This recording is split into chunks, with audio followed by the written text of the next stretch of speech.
Good afternoon, my name is Matthew Taylor and I'm sitting here with my friend Thomas Gage. We are here today because we're both victims of Christie's abuse of power, which started when he was a federal prosecutor 13 years ago. My case is that of a 22-year survivor of a brain tumor whose civil rights were eliminated during a legal guardianship proceeding. My family has been harassed, stripping me of all my civil rights. The court-appointed lawyer who was supposed to protect my legal rights did not, and primarily inflated his own legal fees, without regard to my family's very limited financial budget. Well, my wife lost her job because of this. My daughter was retaliated against in school to silence my family. Thomas is a victim of local government corruption. Thomas gave an elderly man fair value for his land, but the local political powers wanted to financially exploit the elderly gentleman by buying his land for a significantly discounted price, basically stealing it.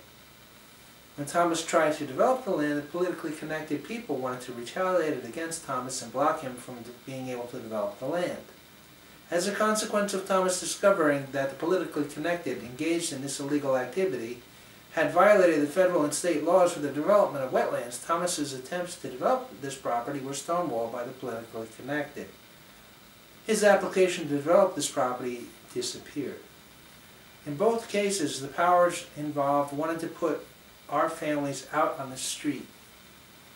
Thomas and I are both residents of New Jersey who are victims of the pre-George Washington Bridge Christie administration corruption that is based on gross violations of the United States Constitution.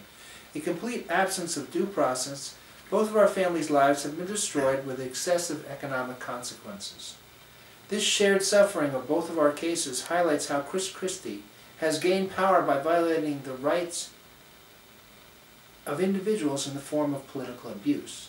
Examples include judges who do not ensure that our cases provide due process or that the rights of the individuals or the principals involved are protected. In both cases, these are federal felonies involving criminal and not civil charges.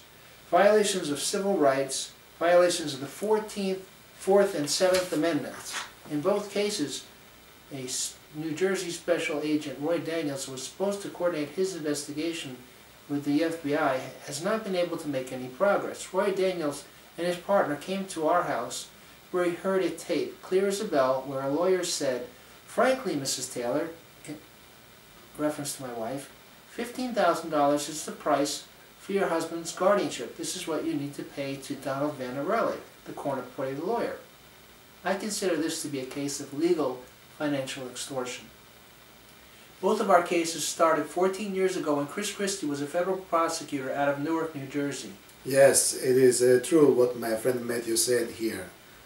See, I was not surprised of our Governor Christie's administration scandal, the Gage, and what is happening with the money of Sandy, etc., etc. My family and I have experienced long before the same retaliation and vendetta that have received the mayor of Fort Lee, New Jersey, from the administration of our Governor Christie for not comply with their demands.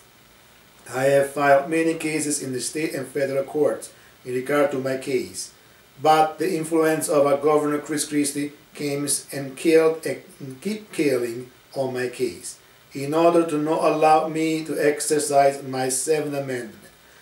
My meaningful assets to reach out to a grand jury for the obvious crimes committed against me and my family by the political friends of our Governor Christie in Warren Township, New Jersey.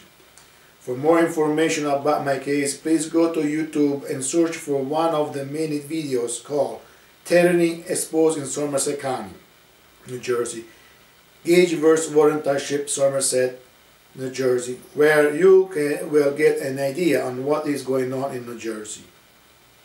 We want the federal government to open up investigations into both of our cases and the thousands of other cases in New Jersey and throughout the United States when individual rights have been so grossly denied.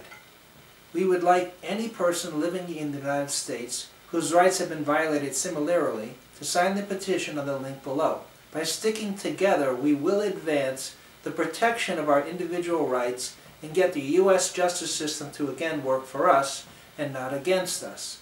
We believe that the justice system in the state of New Jersey and throughout the United States has been severely altered by powerful politicians looking the other way in order to build their own power bases. We believe that as American citizens we need to band together and take notice when the rights of ordinary people have been violated by the U.S. legal system. If Thomas and my civil rights have been completely violated, what checks and balances exist to protect your civil and legal rights at the state and local levels?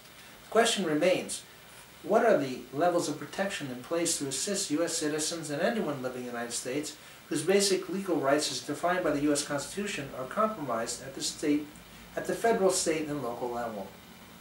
We are posting this video because we believe we are not the only cases in the United States whose basic rights have been violated by powerful political operatives who exert influence on the legal system to benefit themselves.